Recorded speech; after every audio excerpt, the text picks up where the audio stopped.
Hindi ko kasi yan dito sinesettle, sir. Kailangan dadaan kayo sa opisina. Ay, may listahan si kuya, ayan. So diyan makikita niya kung sino yung mga hindi nagbabayad. Naka-record sa kanya yan. Okay, isang Mazda 3. Sila ano po kasi kung pasensya na po. Makalabo nito. Yes po, ma'am. Pero ano po, yung area po nito, kung iuutos ko po. Ibigay niyo po ito sa mag-uutos. Nauutosan po ninyo. Ay, saan pong lugar? Nilang gitna, ang kinagisna nilang dati, pwede tayo magparada kung saan saan.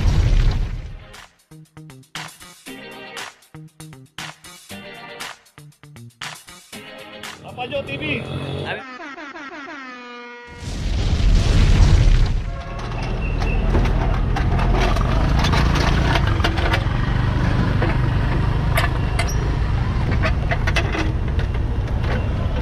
Okay, location natin, Dapitan Street, corner Asturias. Dito isang Mercedes-Benz ang naklam dito. 2335. So dito, pinaradahan niya nandito sa tapat yung signage no parking. Ang dami po nga mga signages dito. Yung pa yung isa, no parking, clamping zone. Dito sa kahabaan po ng Dapitan, Mabuhay Lane. Paparada tayo, nandiyan po yung Asturias Street, Tabara Street, Santander Street. Puro pay parking po yan, secondary road. At pagka dito po tayo inabutan at walang driver yan, matik na po yan na makaklap. At pupuntahan na po natin sa opisina yan. Pinapalang ako magamit.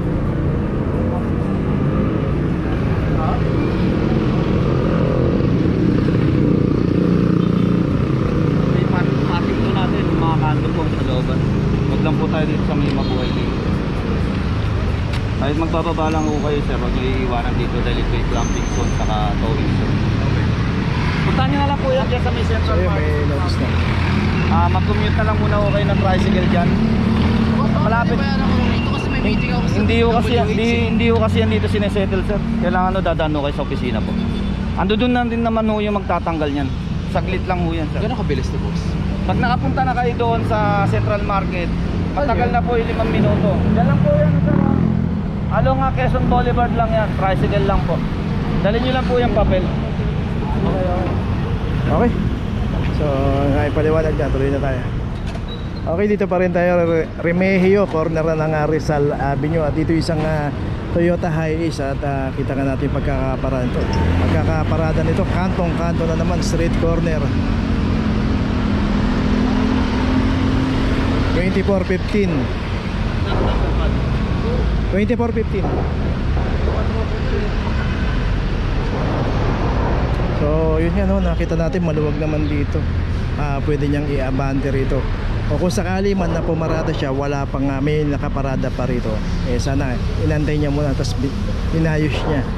So dito na tiyempoan po ng clamping operation na naka street corner siya. Isa pa, wala rin parking ticket to at yung pinaradahan din ito, bawal.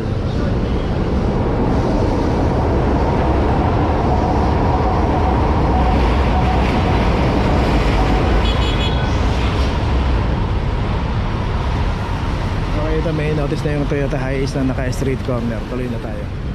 Location natin, Pinobal corner, Espanya Boulevard. Ayan na, Espanya Boulevard. At ito si kuya, meron pang isang pinaklam din dito na hindi rin nagbabayad ng parking. Ilan to kuya? Ilan days? 3 days? Araw.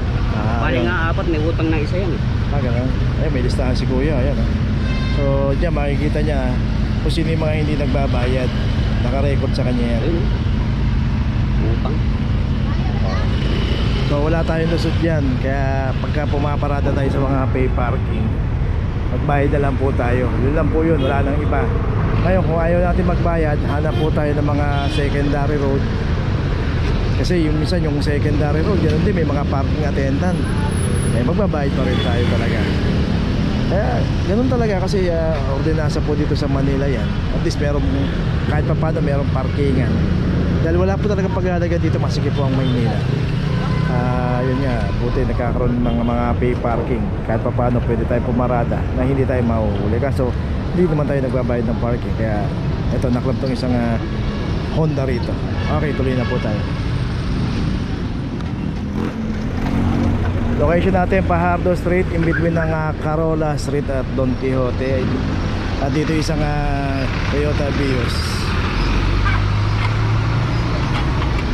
2341. So yung stoplight na yun na yung Lacson Avenue. Ito yung Carola, ito yung Don Quixote Street.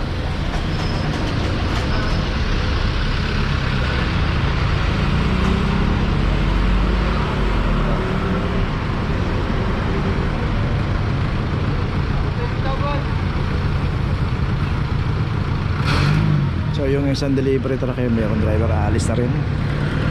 Deliver yata dito, pero paalis na.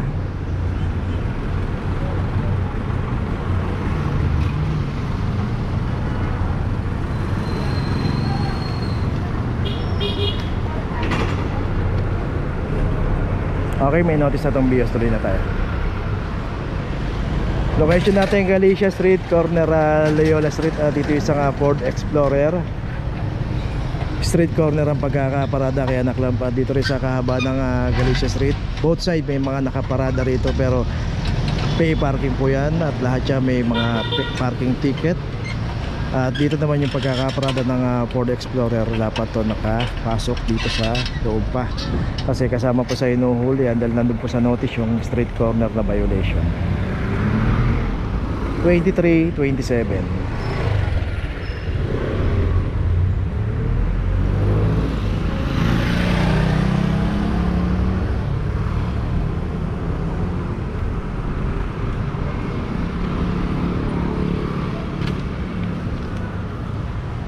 Okay, may notice na, tuloy na tayo.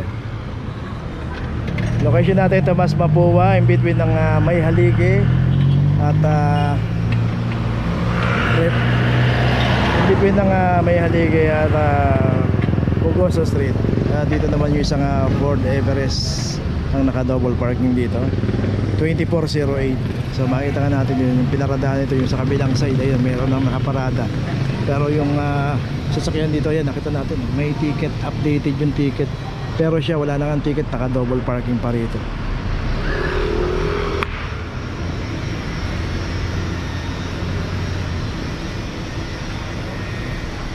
So yun, nakita natin yung isang Starex. Ayan, hindi na rin po inuuli. Basta may madaanan po yung bangketa, wag po natin sasagarin, harangan. At wag po tayo mag-double parking. Kung kailangan natin pumarada yung pangmatagalan para hindi tayo mabala, pumunta po tayo sa mga pay parking. Ayan, may notice na po. Tuloy na tayo. Okay, dito ngayon tayo, Quintos, corner Dapitan. Sir? Matigas ang ulo mo yari niyan. Matigas ang ulo? Oo. Okay. Sabi ni sir, matigas na ulo. Thank you sir, thank you. So ito isang mami no. Matigas daw ulo. Isang Isuzu Max naman tong naklam dito. Street corner yung pagkakaparada nito. Ay oo. Sige sir, sige sir. 4 wheels lang. Sige sir, okay lang. Ito may klam na 23-21. Dito rin sa kahaba ng Quintos secondary road, hindi naman po nagkaklam dito. Wag lang po tayo naka street corner at double parking.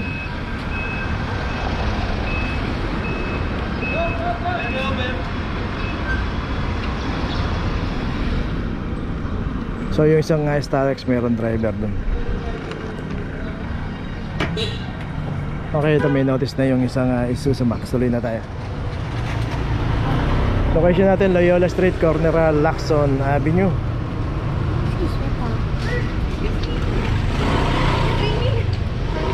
Sila po ma'am, sila po. Ay, sorry po.